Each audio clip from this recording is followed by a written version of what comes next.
Fala, Dev, beleza? Seja bem-vindo ao Programando Qualidade. Nesse quadro, eu falo sobre as estratégias, os desafios e as dicas para você melhorar a qualidade do seu código. Eu sou André Okazaki e eu ajudo devs a entregar software de qualidade e alcançar níveis mais altos de senioridade. Nesse vídeo, eu vou falar sobre um mito, vamos quebrar um mito. Testes unitários em códigos complexos são possíveis. Eu sei que talvez você ache que não dá, que é difícil, porque no seu código não dá, mas eu vou te mostrar um jeito de fazer que você vai conseguir aplicar aí no seu dia a dia mesmo.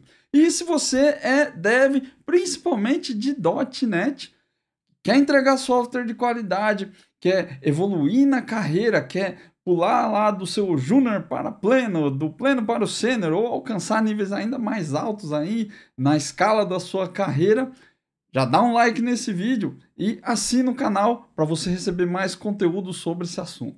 Para começar, vamos estabelecer uma base. O que é um código complexo? Código complexo é o tipo de coisa que a gente fala, a gente escuta todos os dias ali no trabalho e muitas vezes você não tem uma formulação exata do que é, um conceito do que é. E aí muitas vezes você fala que não dá para testar porque está difícil e você não consegue diferenciar se é porque o código não está muito fácil de testar ou se é porque você que não tem as habilidades necessárias ainda para fazer aqueles testes. Então, vamos estabelecer um conceito que aí na sua cabeça você vai conseguir diferenciar essas duas situações. Então, para estabelecer esse conceito, acho que a primeira coisa que é muito importante entender é que todo software ele é complexo por natureza. Softwares não são coisas simples. Se fossem coisas simples, você não teria a quantidade de software para resolver problemas diversos, você não teria a quantidade de programadores que você vê por aí. Qualquer pessoa no planeta que consiga se comunicar mais ou menos conseguiria fazer software. Então, a natureza do software já é de ser uma coisa complexa. E às vezes, do jeito que eu falei, parece que é só porque a gente mexe com um computador ali, parece que o negócio é mais difícil do que outras profissões e tal. E não é exatamente assim. Por exemplo, o corpo humano é uma máquina muito complexa também. Então, o médico ele acaba lidando com coisas complexas também por natureza. Mas você há de concordar que software é sim uma coisa que é complexa. Ela é cheia de detalhes, ela é cheia de minúcias ali por natureza. Mas tem características principais que você vai encontrar em softwares que são complexos e que provavelmente você não vai encontrar em softwares que são simples para você mexer, para você fazer suas alterações. Então, eu listei algumas das principais características. Essas são aqui que eu uso para classificar o código em algo simples ou algo complexo. Não é baseado em livros ou baseado em teorias, é baseado em experiência, em coisas que eu vejo. Então, talvez você... É um conceito subjetivo que eu estou passando para você aqui. Talvez você veja em outros lugares que tem embasamentos teóricos ou tem estudos científicos sobre o assunto. Não é o caso aqui, beleza? Eu quero te dar uma base, sim, mas é uma base que é pautada em experiência. Então, estou te passando aqui o que eu acho, mas não é só o que eu acho que é isso. Não, eu acho baseado na minha experiência, certo? Isso dito, a primeira característica de um código muito complexo, ele tem muitas linhas. Se você pegar um código que já tem muitas linhas, um basic code muito largo ali, né? Muitas linhas de código dentro do sistema, 300 mil, 500 mil, 1 milhão de linhas, você já pode considerar que é um software complexo. Agora, se você vier quebrando essa quantidade de linhas, né, em partes menores, e aí, como você já deve ter ouvido eu falar aqui no canal, que o teste unitário é um teste que testa a menor porção de código possível. Se a gente vier desmontando o seu software de muitas linhas, lá de 1 milhão de linhas, né, em pedaços menores, o menor pedaço que você vai cair são os métodos. E aí, se você pega um método para fazer teste unitário que tem mais de 20 linhas, mais de 30 linhas, ele provavelmente já deve ser alguma coisa mais complexa de mexer. É muito raro que você vá pegar um código que tem poucas linhas e você vai considerar complexo. Uma outra característica para você observar, códigos complexos, eles costumam ter muito acoplamento. Então, se você não sabe o que é acoplamento, vai fazer suas pesquisas aí, eu falo disso, bastante sobre isso aqui no canal, mas resumidamente é quando as suas classes elas têm muita dependência entre si. Se você tem um sistema onde toda a porção de código que você tem ali, ela é interdependente, né? As partes dependem muito de uma coisa e a coisa depende da outra coisa, você começa a ter um efeito em cadeia muito grande. É aquele famoso você altera num lugar e quebra no outro. Isso é ter um acoplamento muito alto. Não é uma característica desejável do software. A gente dá preferência na orientação a objeto a ter um acoplamento baixo. Se o seu sistema tem um acoplamento muito alto, ele provavelmente é difícil de mexer também e ele é complexo. Uma outra característica, software complexo é difícil de entender. E esse ser difícil de entender, às vezes parece que é subjetivo, mas não é. Olha só, tem muitas coisas que estão ligadas ali a ser difícil de entender. Então, por exemplo, se você tem muitas linhas dentro do mesmo método, ele provavelmente vai ser mais difícil de entender. Eu acho que é muito difícil você bater o olho em um método que tem duas linhas e não entender exatamente o que ele faz. Agora, se você bate o olho ali no método e ele tem 5.000 linhas, é difícil dizer exatamente o que ele faz. Ele provavelmente vai fazer muitas coisas também. Então, se ele tem muitas linhas, ele por consequência acaba sendo difícil de entender. O acoplamento às vezes também leva a dificuldade de entender o código. Né? Seu código ele é muito grudado uma coisa na outra ali e você começa a ter vários desvios dentro do código para você entender. O código não é fluido. O acoplamento ele não deixa o código ser fluido, não consigo ler o código e diretamente, né, entender o que ele faz. Eu vou parar numa dependência e eu vou até a dependência para entender. Às vezes a dependência não tem um nome muito bom também, e aí você não sabe direito o que ele faz só de ler, precisa ir lá consultar o código. E aí, quando você entra nesse primeiro método, esse método chama um terceiro método, e aí que chama um quarto, que chama um quinto. Quando você está lá no quinto nível de dependência que você desceu para ler, você não lembra mais para onde tem que voltar. Porque você já desceu muito, você não sabe onde você está e você se perde. Outra coisa que também dificulta o entendimento são lógicas confusas. É mais ou menos como você escrever uma redação e não conseguir conectar os parágrafos da sua redação. Você começa a escrever coisas soltas, né, e que não se conectam ali, não contam uma história. Quando você vai ler o código é a mesma coisa. Se a pessoa não consegue montar uma estrutura lógica, né, uma lógica fluida que seja fácil de ler ali, às vezes fica realmente difícil de entender uma lógica fuzzy, né, como a gente diz na programação, difícil de entender. Então são 3 características aí que vão mostrar para você que o código está difícil de entender. E se o código está difícil de entender, é muito provável que ele será difícil de testar também. Então, o teste unitário, ele sempre vai ser um reflexo do seu código da aplicação.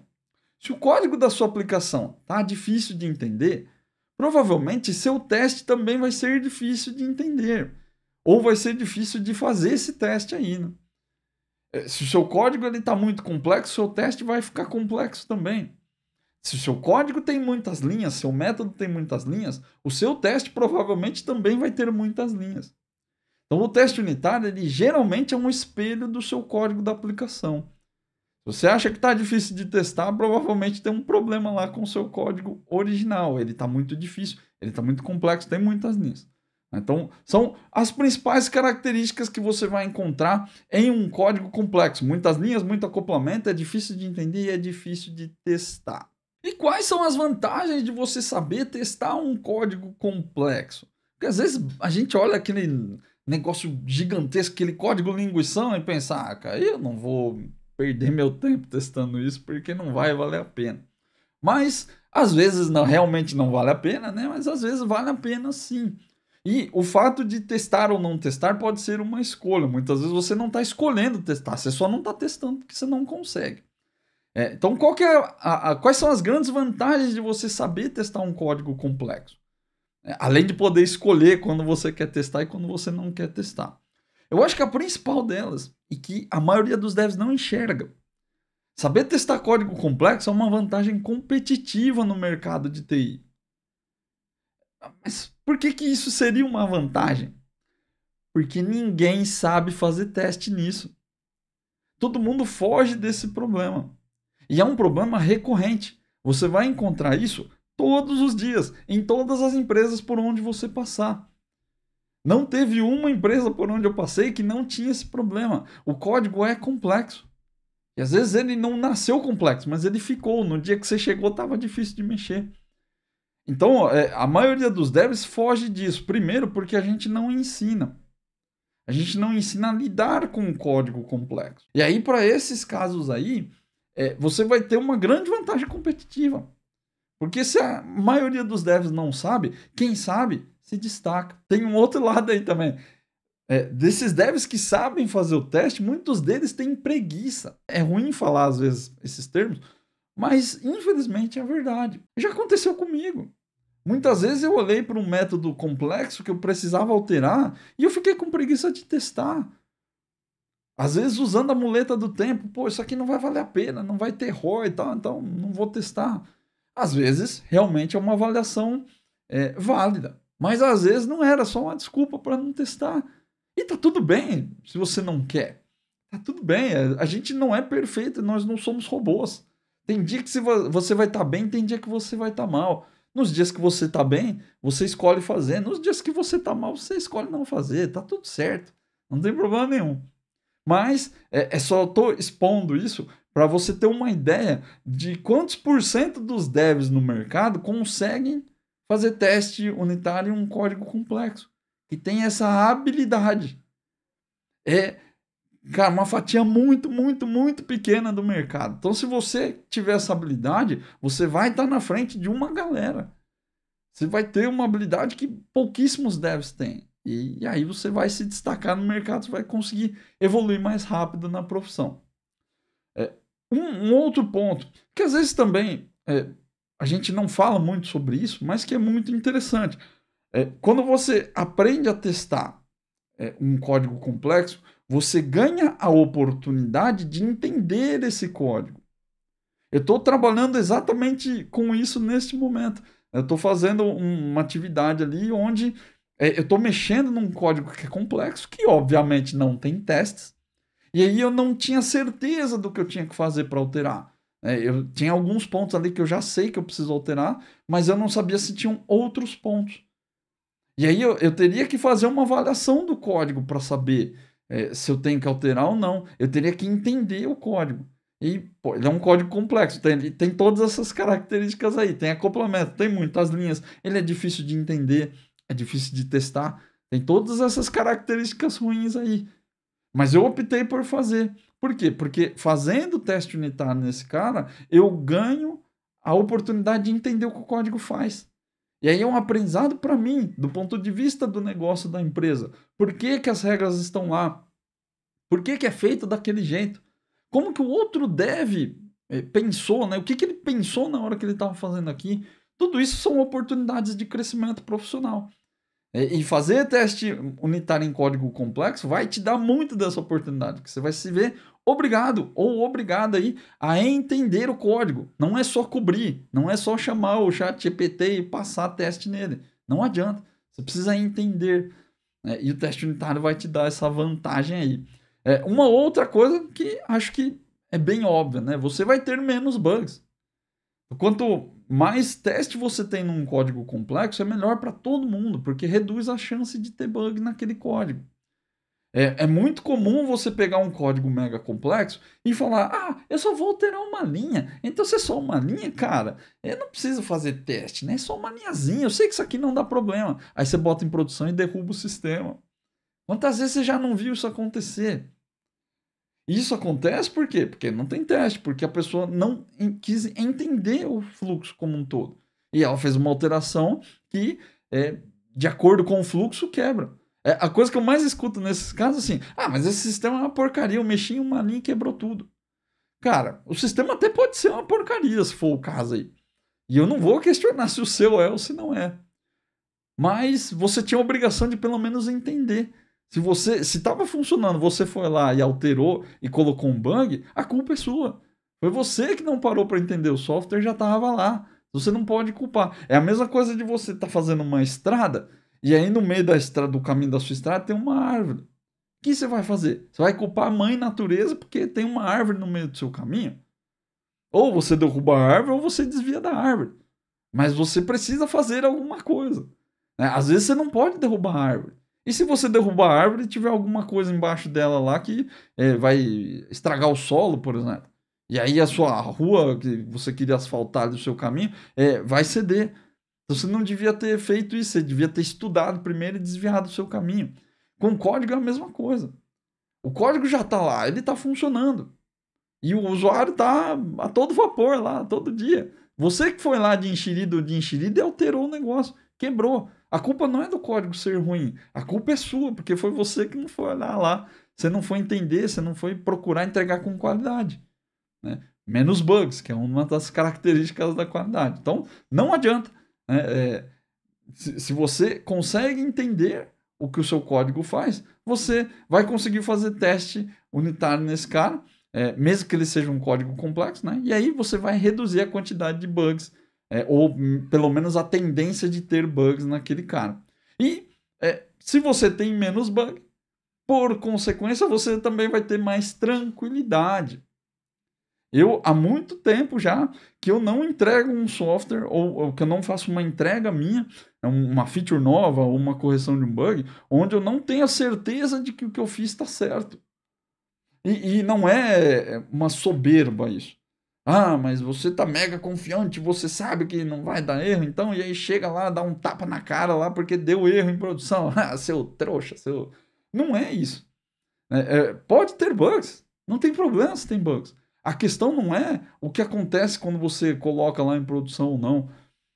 Claro que isso é importante para a empresa. Então. Mas o que eu estou falando aqui sobre tranquilidade é a tranquilidade que você tem. De você para você mesmo, para você mesma.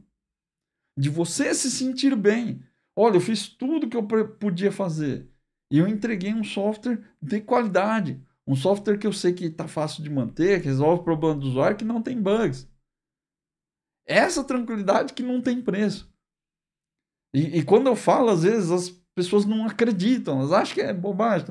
E não adianta ficar aqui falando também, você precisa sentir. O dia que você sentir essa tranquilidade, você nunca mais vai querer deixar de fazer teste unitário, mesmo que seja um código lazarento de complexo lá. Tem muitas coisas que você pode fazer aí para te ajudar nesses casos. E eu vou mostrar algumas delas aqui. Então vamos lá, qual que é o segredo para você fazer teste unitário em um código que seja complexo?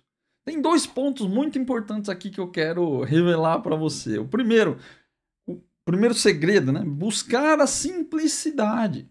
E aí você deve estar pensando, pô, fala sério, eu fiquei até agora para você vir falar que para resolver um código complexo é só deixar ele simples. Eu sei que parece que é idiota, mas não é. Muitas vezes você olha para um código complexo e não consegue transformar ele simples. Você não consegue visualizar como que isso pode acontecer. E é isso que eu quero te trazer. Talvez você entenda implicitamente que você precisa simplificar o código, mas você não consegue enxergar como. E aí, para você começar a enxergar como uma coisa pode ser simples, uma coisa complexa, que hoje é complexa, né? Como que ela pode se tornar simples, você precisa entender algumas coisas. Então, a primeira coisa que você tem que entender, nada no universo começa de um jeito complexo. Não tem nada que brota do chão e já é mega, não aparece um prédio do nada, não aparece um carro do nada na rua. O computador, se você comprar um notebook, ele vai chegar na sua casa. Mas de algum jeito ele nasceu, apareceu ali. Ele não brotou do chão. Alguém foi lá e foi colocando peças pequenas, foi montando o carro, foi montando o prédio, foi montando o seu notebook. Então não pense que as coisas começam de uma forma complexa. Dentro do seu sistema, o código que está lá, ele provavelmente não nasceu complexo. As pessoas foram colocando coisas. Um método de 1000 linhas, ele dificilmente nasce com 1000 linhas. Pode ser que o primeiro dev que fez, já fez o método a primeira vez com 1000 linhas. Mas mesmo assim o dev ele foi colocando linha a linha lá no meio. Então as coisas não começam complexas. Ou seja, as coisas no mundo, e principalmente aí dentro do seu código, né? elas podem ser simples. Muita gente olha para um código complexo e eu canso de ouvir isso. Ah, mas não dá para deixar simples. Como é que eu vou fazer? Eu não sei como faz. Ué, se você não entende que o negócio começa simples, você não vai você não vai conseguir visualizar como ele pode ser simples. Então, essa que é a parada. Você precisa tirar da sua cabeça que as coisas complexas são um blocão de coisas. Que um método de 1000 linhas é um blocão de 1000 linhas. Um tijolão único de 1000 linhas. Ele não é. Ele é feito de pequenas partes. Coisas complexas são feitas de coisas simples. Coisas complexas são amontoados de coisas simples. E isso é fundamental para você entender. E talvez você esteja achando que seja uma conversa idiota, porque isso é muito claro. Mas se você não consegue enxergar como um método complexo pode ser simples, provavelmente você não entende isso. Que coisas complexas são feitas de coisas simples. Então pensa lá no exemplo que eu dei do notebook. Né? Ele tem um monte de pecinhas dentro. E essas peças elas vão se conectando. Tem peças grandes, tipo a tela do monitor, por exemplo. Mesmo a tela do monitor do seu notebook aí, ela é feita de pequenas coisas também. Pequenos LEDs, talvez, ou pequenos pixels ali, alguma coisa que forma os pixels na tela. Mas é feito de pequenas coisas. E elas vão se juntando. Elas vão se encaixando. Sei lá, a carcaça do seu notebook, se ela for uma peça única, ainda assim, ela sozinha não faz nada, né? Ela gera um mecanismo complexo quando tudo se encaixa nela. E às vezes tem um parafuso, um pequeno parafuso ali, que tem 30 desses parafusos dentro do seu notebook. Porque é a mesma peça, que foi desenvolvida de um jeito X lá, e ela foi reaproveitada dentro do projeto do notebook. Com o seu código é a mesma coisa. Cada linha que está colocada lá, cada grupo de linhas, forma uma coisa diferente. A grande questão é que alguém foi lá e agrupou 1000 linhas, ao invés de agrupar 10, por exemplo. Então essa que é a parada. Não tem tanta diferença entre um método de 10 linhas e um método de 1000. A diferença é como você agrupou as coisas dentro do método de 1000. Foi de um jeito diferente de como você agrupou no método de 10. Beleza? Então, buscar a simplicidade é buscar as pequenas coisas dentro do seu código. É entender como você pode buscar essas pequenas coisas. E como você pode compor e decompor essas pequenas coisas.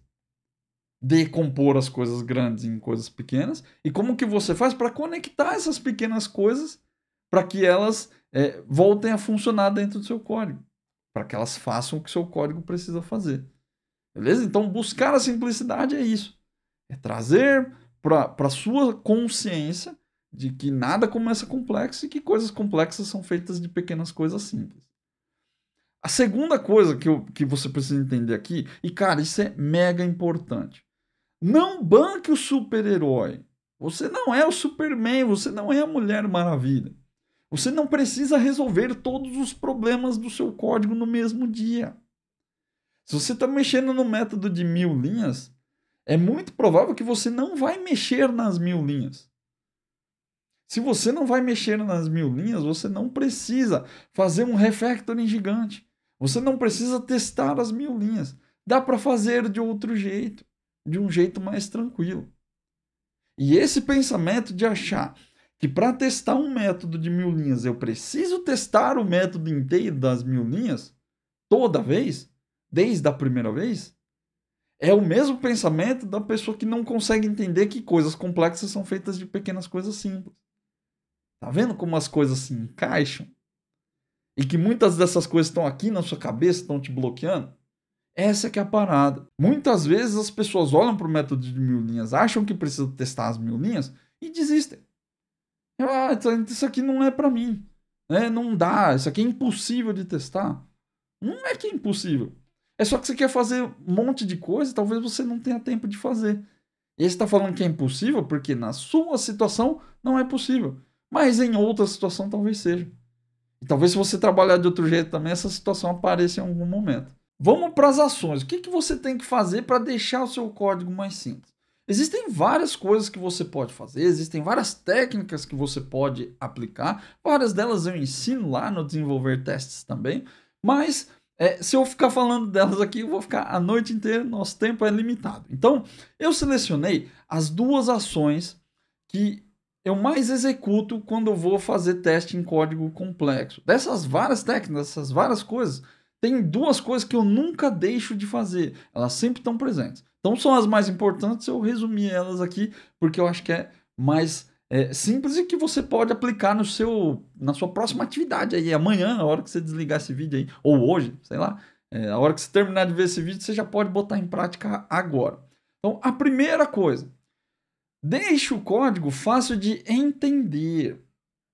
O que é um código fácil ou difícil de entender? Né? O que é o entender? Porque às vezes, como eu disse, às vezes é uma coisa muito subjetiva, né? A pessoa escreve de um jeito, né? Tem um raciocínio lógico de um jeito ali, e você só não entendeu o que a pessoa escreveu, ou às vezes realmente ela escreveu de um jeito meio esquisito e você não conseguiu entender. Eu gosto de comparar com um livro. Se você pegar um livro em português, né, e se você é brasileiro ou brasileira aí, grandes chances de que você vai entender tudo que está escrito no livro. Eventualmente você pode não entender 100%, porque talvez seja um assunto que você não domina. Tipo um livro de medicina, por exemplo. Se você não é médico, você não vai entender os termos. Ou às vezes pode ser alguma linguagem esquisita que o autor usa. Se você pegar um livro de uma literatura aí mais antiga, talvez ele escreva de um jeito que você não está entendendo os termos que usa, né? O jeito que a narrativa, o jeito que ele descreve a narrativa ali, difícil de ligar os pontos, né? Mas se está em português, em algum momento você consegue entender. Mesmo que você leia 10 vezes, mas você vai entender. Agora, se o código está escrito, se o livro está escrito em russo, dificilmente você vai entender alguma coisa. Porque o que está escrito lá é um monte de símbolo esquisitão.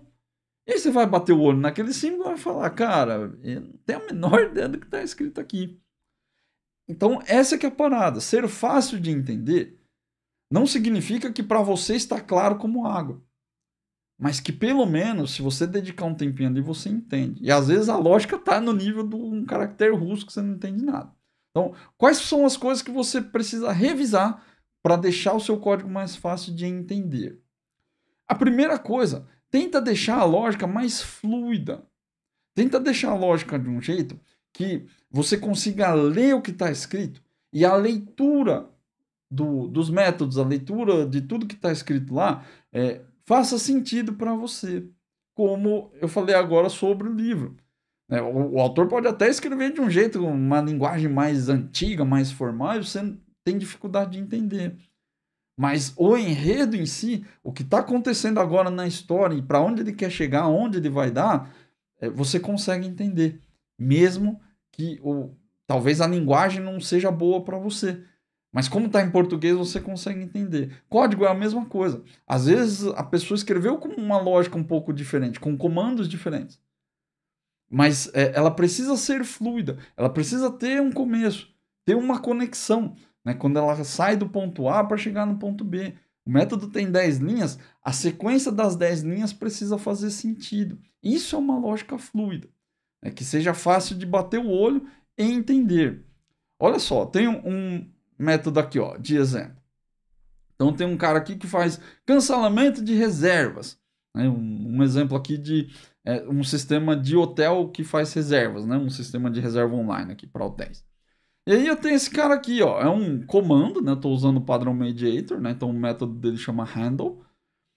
E a gente vai olhar o miolo, é por isso que a classe tem um verbo aqui, né? Não é usual, mas a gente nomeia com o verbo porque ele é um comando. Então, cancelar reserva, né? Cancelar reserva aqui, que é o nome do nosso comando. E aí o que ele vai fazer? Vamos ver se a lógica está fluida ou não. Primeira coisa, ele vai obter. O que ele vai obter? Número da reserva. Ele vai na reserva repository e vai me dar o número da reserva. Ele já está te contando o que é. Já existe um começo de narrativa aqui. Se reserva is null, e aí se tiver nulo, talvez porque não existe a reserva. A reserva não foi encontrada, então é isso mesmo. A lógica até aqui está começando a ficar fluida. Daqui para frente, ó, rec fim igual a new reembolso request. Request fim. Será que é request fim? Aí tem aqui, New Reembolso Request. Aqui ele passa aqui como padrão, como parâmetro no construtor, né? O número da reserva, depois os motivos de cancelamento. E aí, data de entrada menos data de hoje, ponto dias. E a diferença da data de entrada com hoje já começou a ficar menos fluido. Né? Já começou a ficar um pouco mais difícil de entender. Porque ó, comecei a ler aqui ó, e eu já me perdi. Onde que eu estava mesmo? Ah, aqui. Reembolso request. Depois eu adiciono motivos. Por que adiciona motivo? Adicionar motivo do quê? Já começou a perder um pouco de fluidez. Então, e depois ele faz um cálculo de reembolso. Ah, beleza, então vou calcular reembolso aqui. Talvez eu use esse reembolso em outros lugares. E ele já começa aqui, mensagem, sua reserva foi cancelada com sucesso. Por que isso? Veja que o código ele vai perdendo fluidez durante a leitura. Então, é isso que eu chamo de lógica fluida, né? Que você consiga ler o código e ele claramente vai te direcionando para o que acontece, como aconteceu aqui. Aí ele obtém pelo número da reserva. Ah, is null. Se for null, a reserva não foi encontrada. Ah, beleza. Então é porque ele não achou no banco. Então o código está me dando respostas. Isso é uma lógica fluida. E é isso que você precisa buscar. Se começar a ficar difícil aqui, ó, começa a ficar ruim de ler. Então como que a gente melhora a fluidez de um código? Primeira coisa, revisa o nome dos métodos. Como eu disse, você precisa ler o código e ele precisa te contar uma história. Se o nome dos métodos não faz parte da história, fica esquisito. É tipo você tá lendo a história da Chapeuzinho Vermelho, que tem o lobo mau, que tem o caçador, que tem a vovozinha, e no meio da história começa a aparecer os 3 porquinhos. E o lobo, ele pegou perguntou sobre a cestinha da Chapeuzinho Vermelho, depois ele foi assoprar a casa de tijolos. E, pô, não tá fazendo muito sentido isso aqui. Ou, sei lá, o Lobo ele foi fazer uma pesquisa no Google logo em seguida aqui. Cara, o que a pesquisa no Google tem a ver com a história da Chapeuzinho Vermelho? Não tem nada a ver. Sacou? Então, sua história ela precisa fazer um sentido. E o nome dos métodos é fundamental. Vocês não fazem ideia da quantidade de nomes de método que eu refatório por dia. É muito método. Muito método. Não vou dizer todo dia, porque não é todo dia que eu estou fazendo refactor, mas pelo menos um método por semana eu troco de nome. E às vezes é porque a pessoa estava com um pensamento no momento que codoou, mas na hora que eu li eu não consegui entender. E aí, pô, fazendo teste, mexendo no código e vendo como ele funciona, aí fez mais sentido. Então, toma muito cuidado com o nome dos métodos que você coloca no seu código. E se você está com um código difícil de mexer, começa a verificar se a lógica tá fluida e se o nome dos métodos que você está chamando está fazendo sentido no meio das chamadas. Como esse caso aqui, ó, adicionar motivos. Adicionar motivo do que exatamente? Ah, talvez seja, pelo contexto aqui, motivos de reembolso. Ah, será que é isso? Vamos ver aqui o que o método faz. Adicionar motivos. Status da reserva. Pagamento, status 3 é pagamento confirmado. Né? O cancelamento por falta de pagamento. Ah, beleza. Então, se esse pagamento aqui ele não foi confirmado, né? O status da reserva não é 3, com 3 dias de antecedência eu vou falar que teve cancelamento por falta de pagamento. Então, de repente, esse método aqui, ao invés de chamar adicionar motivos, eu poderia colocar aqui adicionar motivos de reembolso. E aí tem um recurso aqui no Visual Studio que é muito legal. Talvez tá com a fonte pequenininha aí, mas você vai conseguir ver depois aí, ó. Dá um zoom no vídeo aí, ó. Tem um cara aqui que é o rename, ó. Você clicar aqui, ó, adicionar motivos. Se você adicionar motivos, reembolso. Ele vai fazer a alteração aqui para mim e lá na origem, ou melhor, na origem, né? E lá nos consumidores ele vai alterar também. Agora talvez está mais claro para a leitura. Adicionar motivos de reembolso. Fica muito mais simples de entender desse jeito. O código está começando a me contar uma história melhor. Nome é muito importante. A cadeira só é uma cadeira e você só reconhece como uma cadeira porque alguém deu um nome para ela. O verde só é verde na sua cabeça, quando eu falei, você imaginou a cor verde aí, ele só é verde porque alguém deu esse nome para ela. Se você der o nome errado para as coisas, você não vai conseguir entender seu código. É uma coisa simples, mas que faz bastante diferença aí. Uma outra coisa que você pode fazer para melhorar a fluidez da sua lógica: atribuir lógicas a variáveis. Muitas vezes o seu código está executando uma lógica ali, e lógicas inline principalmente, né, quando é só uma linha ali, e fica difícil de entender o que é aquilo. Porque perde a fluidez. Um jeito de adicionar a fluidez nesses casos é atribuir essa lógica aí a uma variável. E aí fica mais fácil de ler. Por exemplo, no nosso caso aqui, ó. Reserva.data de entrada menos datetime_today.days. O que é isso aqui? Eu não sei o que é à primeira vista. Eu preciso pensar, preciso raciocinar. Como isso fica mais fluido? Se eu criar uma variável aqui, ó, var quantidade de dias. Deixa eu colocar aqui para lembrar o que é. Ó. A data de entrada menos today. Quantidade de dias de antecedência da reserva. Ou talvez só dias de antecedência da reserva. É suficiente. E aí quando eu for passar aqui, ó, fica mais fácil de ver. Ah, beleza. Então estou passando o número da reserva, os motivos de cancelamento e os dias de antecedência dessa reserva. Agora eu já sei, a leitura ficou mais fluida.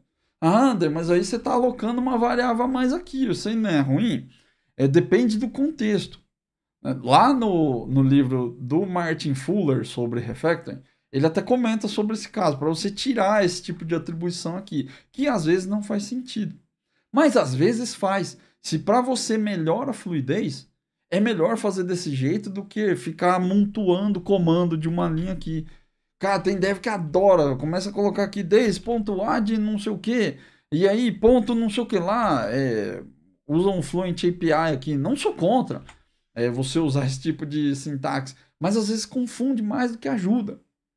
Então, não adianta você usar só porque é legal, só porque é uma hype.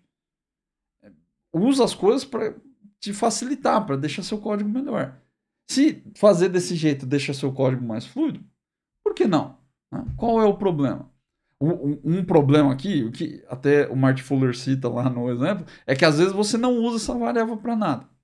E se você começar a espalhar essa variável aqui embaixo, depois você altera o valor dela, aí de repente começa a ficar difícil realmente. Então são coisas para você pesar.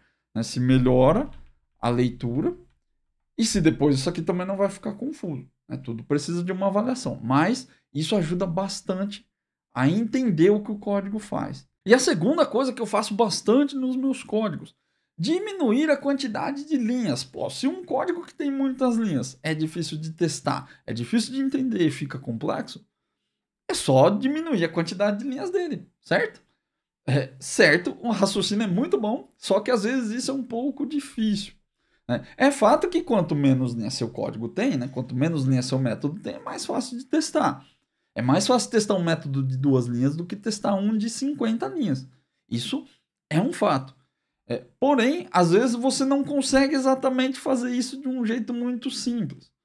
Então, você precisa aplicar aqui um mindset de passo a passo, né? Um baby steps, que é, por exemplo, o que o TDD te ensina. São coisas boas que a gente extrai dos métodos. Né? Eu falo que eu não uso TDD, porque para mim não é muito legal, não me adaptei muito bem, mas ele me ensinou uma coisa muito boa, que são os baby steps. Você tem que ir um passo de cada vez. Então, antes de sair pensando em como você vai modelar suas classes e tal, você pode simplesmente extrair métodos menores dos métodos grandes. E aí, depois que você extrair, você começa a pensar em modelagem, porque as coisas ficam mais fáceis de raciocinar desse jeito. Muita gente se perde querendo fazer tudo de uma vez. Vamos pegar um método aqui, eu extraio ele aqui, já jogo para outra classe, e aí se perde. E aí modela tudo errado. Então faça as coisas passo a passo. Não é legal você só extrair um método menor de um método grande. Se você só faz isso, não muda em nada o que você está fazendo. Né? A complexidade do teste ele continua lá, ela vai continuar. Você precisa extrair o método e mandar ela para outra classe. Porque daí, ou talvez ser um método público dentro da sua própria classe. Aí tudo bem. Mas precisa fazer sentido. né? Então, eu sempre falo isso em outros vídeos, estou reforçando agora para não parecer contraditório. Mas faça isso passo a passo. Primeiro você extrai, depois você modela. No nosso exemplo aqui, ó, olha só esse cara aqui, ó.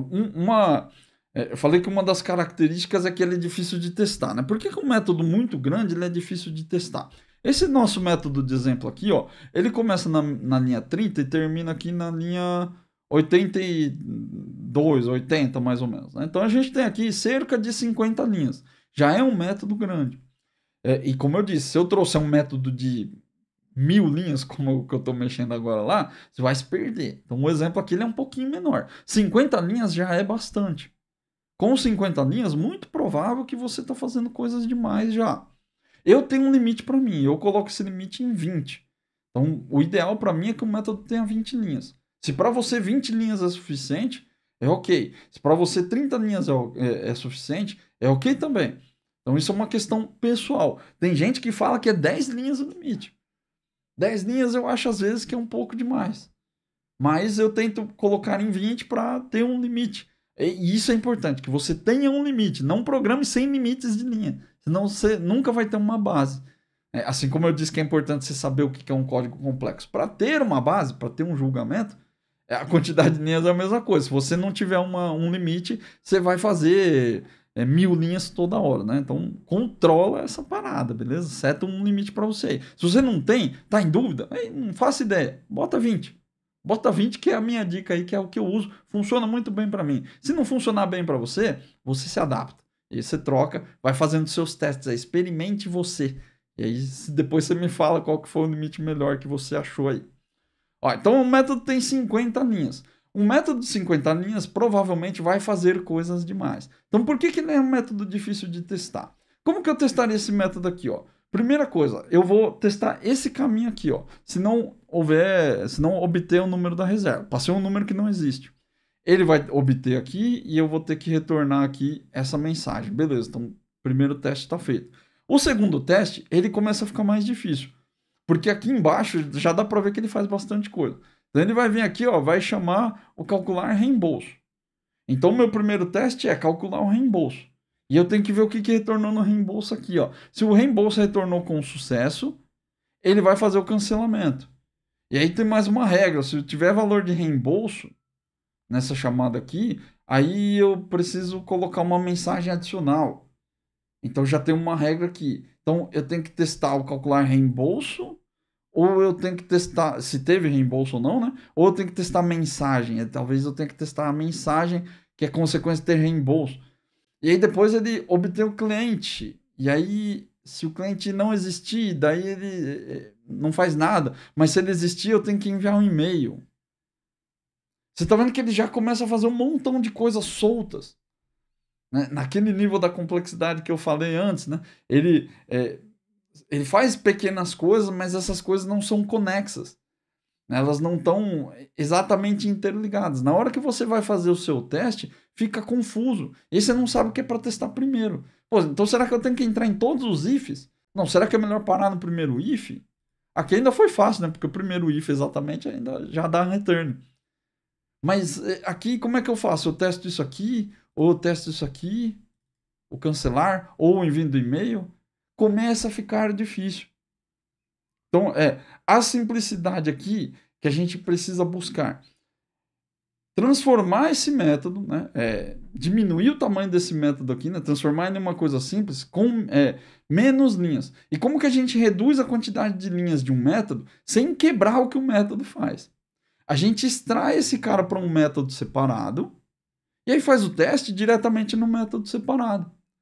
Por exemplo, a gente pode vir aqui, ó, e separar todo esse carinha aqui, ó, em um método só. E tem uma ferramenta muito legal aqui no Visual Studio, que é Quick Actions and Refactoring. Se eu clicar aqui, ó, vai aparecer uma opção, ó, extrair para método, tá vendo? E ele já até te mostra como vai ficar o método e a chamada do método. Então, cara, toda IDE vai ter isso aqui, toda IDE decente, né? Depende da IDE que você usa aí. Mas toda IDE decente tem um recurso desse e é muito fácil de usar. Você usa com o mouse, se você quiser usar o teclado também, você pode usar. Mas Tá a um clique de distância, não tem por que não usar. Né? Alguém perdeu bastante tempo da vida fazendo esse recurso para você. Usa ele, pelo amor de Deus. Ó, clicou aqui, ó, extrair para método. E eu vou chamar aqui, ó, calcular reembolso. E aí, ó, ele já criou esse método aqui para mim, ó. Ah, já tinha até um método igual aqui, ó. Vou apagar esse cara aqui. Eu estava usando em outro exemplo. Mas olha aí, ó, já criou o método para mim. E ele simplesmente extraiu. Agora, isso aqui reduz a complexidade do seu teste? Não. A complexidade ela ainda está aqui, porque seu teste vai ter que passar por esse cara aqui. Mas o que a gente pode fazer? A gente pode jogar esse cara aqui para uma outra classe. Então, para fazer o seu teste unitário, você pode, por exemplo, tornar esse método public momentaneamente e fazer seus testes em cima só desse método. Que agora ele não tem 50 linhas. Esse método aqui, ó, ele só tem 6 linhas. Então ele é muito mais fácil de testar do que um método de 50 linhas. Concorda? É muito mais simples. Depois que você tiver esse teste aqui, você pode, por exemplo, mover ele para um outro comando. Eu posso criar um command aqui, um outro fluxo, que é calcular reembolso command handler, por exemplo. E aí esse método aqui, ele passa a ser uma chamada, que aí a gente está usando mediator aqui, né? Ele passa a ser uma chamada aqui, ao invés de ser... Cadê a chamada aqui, ó? Ao invés de ser essa chamada aqui, ó, que virou só uma linha, né? Eu vou chamar o mediator aqui para enviar um comando, calcular reembolso. E a coisa fica mais simples. Eu diminuí a quantidade de linhas. Agora, para mim, não importa mais o que o calcular reembolso faz exatamente. Só importa o resultado que ele gera. E aí eu vou gerar um mock desse cara aqui e vou simplesmente executar ele aqui do jeito que o resto do meu método continua. Né? Mas extrair para um outro método, né, um bloco de código separado, vai reduzir a quantidade de linhas. Então agora a gente passou de... tinha 50 linhas, né? Ó, começa na linha 32 aqui, ó, e agora vai até 77. Então agora a gente tem aqui 50, tem 40 e poucas linhas de código. Não sei se é exatamente isso, mas acho que é. Estou fazendo a conta de cabeça aqui. Já caiu de 50 para mais ou menos 50 para mais ou menos 40. Já diminuiu bastante a quantidade de linhas. E você pode fazer essa separação em outros pontos também. Aqui, por exemplo, enviar e-mail. Eu posso simplesmente separar esse cara aqui para um outro método de enviar e-mail. Mesmo procedimento. Extrair para método. Enviar e-mail. Enviar e-mail cliente. Enviar e-mail de reembolso, né? De reembolso cliente. Olha aí, ficou mais fácil de novo. E o método veio parar aqui, ó. O próprio Visual Studio já fez as trocas aqui, ó. Ele já colocou a mensagem. Já colocou a reserva aqui, o parâmetro de entrada que precisa. E já fez a substituição aqui também, ó. Então é muito simples de usar esse recurso. E muitos devs nem usam, nem sabem que ele existe. E agora nosso método lá que tinha mais ou menos 40 linhas, ó, ele passa a ter mais ou menos 30. Né? 32 para 30 deve ter umas 37 linhas. Já caiu de novo. Já diminuiu. Então é assim que você diminui a quantidade de linhas. É claro que, lembrando, você não vai pegar esse método do jeito que ele está aqui, só tornar public e fazer teste direto desse método. Né? Você precisa alocar isso aqui em outra classe. Né? Porque se ele é um comportamento, às vezes ele tem relação com a sua classe, às vezes não. Se ele tiver relação com a classe, ele fica na própria classe. Se ele não tem, aí você precisa mandar isso para outra classe. Para fazer sentido, né? Para sua modelagem fazer sentido. E aí você vai fazer um teste lá na outra classe, e aqui você simplesmente vai mocar esse cara aqui, né? E vai devolver qualquer coisa aqui para o seu método, que é o que importa para você. Nesse caso, nem isso precisa, porque não tem retorno. Ele só envia. Então você só precisa dar um mock verify, por exemplo, para ver se a invocação do mock passou por aqui. Simples assim. É assim que a gente divide a quantidade de linhas do seu método. Né? E deixa o seu método gigantesco menor. Separando esse método, quebrando em partes menores. Partes menores que fazem sentido. Não adianta também você vir aqui, ó, e só pegar um tecão aqui e falar, então, cara, isso aqui é tudo um método. Às vezes pode ser, mas às vezes não é. Às vezes isso aqui não faz sentido estar junto. Então as coisas precisam fazer sentido. Como que eu sei que faz sentido ou não faz sentido, André? Aí você precisa estudar a arquitetura. Então lembra que a arquitetura é um jogo de limites e responsabilidades. Ou seja, onde começa uma coisa e onde termina outra coisa. É assim que você descobre como faz sentido. Então se você souber onde começa a classe, cancelar reserva command, e onde termina essa classe para começar a classe calcular reembolso, por exemplo, se você tiver esse discernimento, você sabe como dividir a sua classe em pedaços menores. Pedaços que fazem sentido. Você precisa estudar arquitetura. Né? Aí assunto para outro vídeo aqui, não vou entrar nesse mérito. Né? Mas é assim que a gente separa. Então, separa em pedaços menores que fazem sentido e que aí você vai fazer teste nessa parte menor e aqui você só vai usar um mock para substituir sua dependência. Ele vai virar uma dependência dentro do seu método grande aqui. É assim que a gente diminui a quantidade de linhas de um método. Só lembrando que você não precisa fazer isso para todos os métodos da sua classe. Não precisa refatorar a classe inteira. Se você vai mexer, por exemplo, só no envio do e-mail, você não precisa fazer esse refactor aqui no calcular reembolso. Você pode simplesmente extrair aqui o enviar e-mail, faz sua alteração aqui no enviar e-mail mesmo. E aí depois, como ele vai virar uma outra dependência aqui, né? Vai virar uma outra classe, um método público de outra classe, você pode simplesmente fazer o teste só no pedacinho que você removeu. E aí lá no chamador, para o chamador, se você mexer naquele código ou não, já não faz mais diferença. Porque ele passou a ser só uma dependência.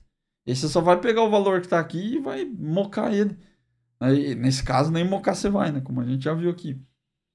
Então, é assim que você trabalha para não ser... Quando eu falei para não bancar o herói, né? Você não precisa fazer tudo. É assim que você trabalha com um código complexo, um código gigante. Não é fazendo todo o teste de tudo, toda hora. É fazer teste aonde você precisa do teste. E você precisa do teste só no ponto que você vai alterar. Se você não vai alterar a classe inteira, o método inteiro, não precisa refatorar tudo. Refatora e testa só o pedaço que está lá. E aí, André, mas aí não faz sentido, porque se eu tenho um teste lá, eu preciso ter teste para tudo, né? Porque se alguém mexer na classe, vai quebrar. Não é assim que funciona. Você precisa testar aquilo que você mexe. Se o sistema é legado, ele já está em produção e ele já está funcionando. Você não tem a necessidade e talvez nem a autoridade para dizer que o código que está lá não está certo, que ele não funciona. Então você não tem que meter o bedelho no resto do código. Olha só para a sua alteração. E aí, se cada dev olhar para a sua própria alteração, você refatorou agora enviar e-mail reembolso e tirou ele daqui. O próximo dev vai lá e vai fazer a mesma coisa, só que no calcular reembolso. E aí, quando esse segundo dev terminar, já são duas dependências extraídas. E esse método aqui ele já está menor. Ele tinha 50 linhas, agora ele só tem 30. Então ele já vai diminuindo aos poucos. Né? Seja paciente com as coisas. Não precisa fazer tudo. Não precisa melhorar tudo. É por isso que não sobra tempo para fazer as coisas. Por isso que não sobra tempo para você fazer teste unitário. É porque você está se preocupando com coisas que não vale a pena. Ou que às vezes você está tentando bancar o herói, a heroína. Você não precisa ser. Você pode fazer só a sua parte. Né? E um pouquinho que você faz agora é um jogo de longo prazo. Um pouquinho que você faz agora, lá no futuro você vai colher os frutos. Né? Então faz esse pouquinho, que é mais importante do que querer fazer um montão de coisa. Então essas são as duas coisas principais que você pode fazer para deixar seu código mais simples. Vai te ajudar agora. Você consegue fazer isso aqui agora. Isso aqui é muito simples de fazer, cara. Não deixa de fazer, vai te ajudar muito. E faz. Sai daqui, desliga o vídeo, vai lá fazer, para você ver o resultado. Você vai ver como a lógica fica mais fluida, como fica mais fácil de entender quando tem menos linhas. E essa dinâmica de extrair, mandar para outra classe, fazer o teste lá. Isso vai te ajudar a fazer um teste em código complexo. E é isso que a galera não entende, ou que às vezes não quer entender, né, que não aprende. E é por isso que isso é um grande diferencial na carreira de um dev. Porque aprender a fazer isso, você viu aqui, ó, com 2 passos simples, você consegue fazer muita coisa mesmo. E já vai trazer um benefício gigante para o seu código. É por isso que você vai se destacar. Porque a galera vai começar a ver, ué, ele extraiu. E às vezes você não enxerga a possibilidade. Mas é só alguém fazer e para você começa a ser possível. Ninguém achava que dava para ir para a Lua. Uma hora o homem foi. E aí agora a galera quer ir para Marte. Pô, se não tivesse ido para a Lua, ninguém ia saber que dava. E antes de ir para a Lua, teve um lançamento que ficou na estratosfera. Antes de fazer esse lançamento, ninguém achava que era possível chegar até a Lua. Então, não atropela as coisas, né? Dá para fazer. Você só precisa ver. E se você for uma pessoa que mostra para os outros devs que é possível, aí não tem como você não se destacar dentro da sua empresa, dentro da sua carreira. E para concluir, então, eu queria deixar alguns recadinhos para você aqui, para você lembrar. Na programação, quase tudo pode ser feito. Quase tudo. Não vou falar que dá para você transformar a água em vinho, por exemplo. Talvez não dê. Mas quase tudo que seu cliente precisa dá para fazer. O problema é só avaliar o custo. Então você precisa ficar muito esperto, muito esperta com isso. Não diga que não dá para fazer teste unitário num código complexo só porque você ainda não sabe. Eu te mostrei um jeito de fazer. É viável. Você consegue fazer. Só que você precisa avaliar o custo. Então, às vezes, você pode fazer no método todo e às vezes não. Às vezes você não tem tempo. E aí, vale o mantra. Cara, faça o melhor que você pode com o tempo que você tem. Não tenta abraçar as granadas do mundo. Faz o que está ao seu alcance naquele momento. Num próximo momento, tem mais coisas que vão estar ao seu alcance. Aí você faz mais coisas. É sempre um ciclo. O software vai ficar no ar aí por um bom tempo. Então não fica se preocupando em tentar fazer tudo do melhor agora, neste momento. Faça o melhor que você pode com o tempo que você tem. Guarde essa frase na cabeça, escreve, bota no monitor, para você não esquecer. Para você dar o seu melhor, mas dentro do tempo que você tem. É assim que você consegue entregar as coisas sem perder o prazo. Entregar código de qualidade não é simples, mas você consegue. Você só não vai ter sempre, a todo momento, a qualidade máxima. Não existe tempo disponível para isso. Mas se você melhora um pouquinho de cada vez, uma hora ele já está muito melhor e você nem percebeu. E a última coisa, não se esqueça que o dev que se destaca, o dev que evolui na carreira, que vira sênior, que recebe promoção, que ganha salário mais alto, ele faz coisa que os outros não fazem e ele faz coisas que os outros não querem fazer. Essa é a grande diferença. Às vezes você está estudando uma par de coisa lá e eu acho fantástico se você está estudando, se você está querendo se aperfeiçoar. Mas presta atenção no que você está fazendo. Presta atenção no que você está estudando. Às vezes não é o caminho. O dev que tem valor, o dev que é indispensável para a empresa, ele faz o que os outros não fazem e faz o que os outros não querem fazer. Às vezes tem trabalho sujo dentro do seu código para executar e ninguém quer fazer porque ninguém tem coragem de fazer. Ou às vezes ele simplesmente não sabe como. E é nessas horas que você vai conseguir se destacar. É muito mais fácil se destacar desse jeito. Se você quer se destacar fazendo o que todo mundo faz, você vai ser só mais uma gota no oceano azul aí.